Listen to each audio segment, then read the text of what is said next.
Sige, tapos hugasan mo. Wag yan, wag na. Lagay mo lang dun. Sige, hugasan mo. Tapos kung dali-dali na nga lang nang gagawin mo. Kami noon mag-iigib pa ng tubig.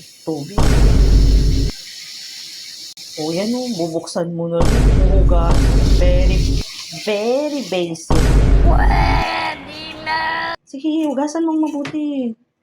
Malinis naman kamay mo eh, 2 kamay. Ano ba yan? Magsasain na lang. Kami nga noon, magtatanim pa ng palay. Kayo hindi nyo na ginagawa. Ano ba yan? Seconds lang yan, tapos ko na eh. NANI? O, pupunta pa kami sa bundok para kumuha ng kahoy. Hindi totoo yan. Para may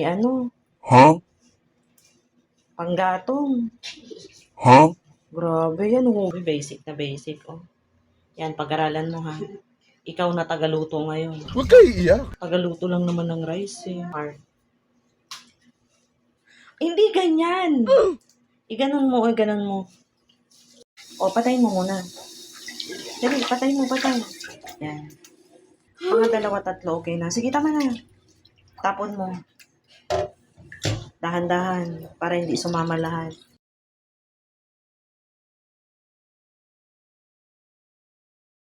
O, wag, ganyan, di matapon. Okay, isa pa.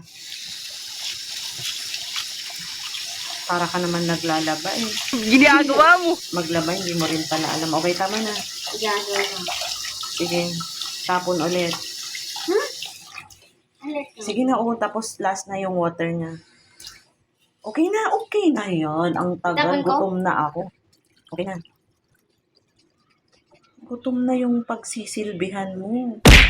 Madam, make it faster ba? Okay na! Sige. Anong gagawin ko? NANI? Sa tubig niya, ganito gawin mo. Oh. Simula dun sa ilalim, ganyanin mo, no? Tapos, tingnan mo kung saan yung level ng rice. Tapos, tandaan mo hanggang doon. Diba? Tapos, ipantay mo ulit, pantay. Sa ibabaw ng rice, ganyan naman dapat ang tubig niya. Ganun din kadami. Ha? Okay, go.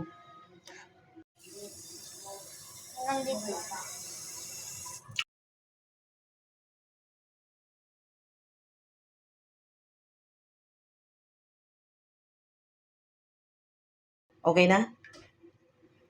Okay kapag ganyan karami. Pero yung iba ang ginagawa nila, kung 2 cup ng rice, 2 cup din ng water. Pero sa akin, hindi na ako nagkaganyan. Siyempre, araw-araw kong ginagawa. Tansya na lang. Okay na? O, punasan mo na. Sige, punasan mo. Huwag na yung takip, yung lang sa gilid. Sa gilid. Yan, punasan mo. Okay na yan. Sige, lagay mo na doon. Okay, takip. Sige, saksak na natin. Oli ka na. Dali. Ikaw magpindot. Yellow yan, di ba? Okay. O, mag-automatic lang yan mamaya. O, i-prepare mo na rin yung lutuin mong ulam.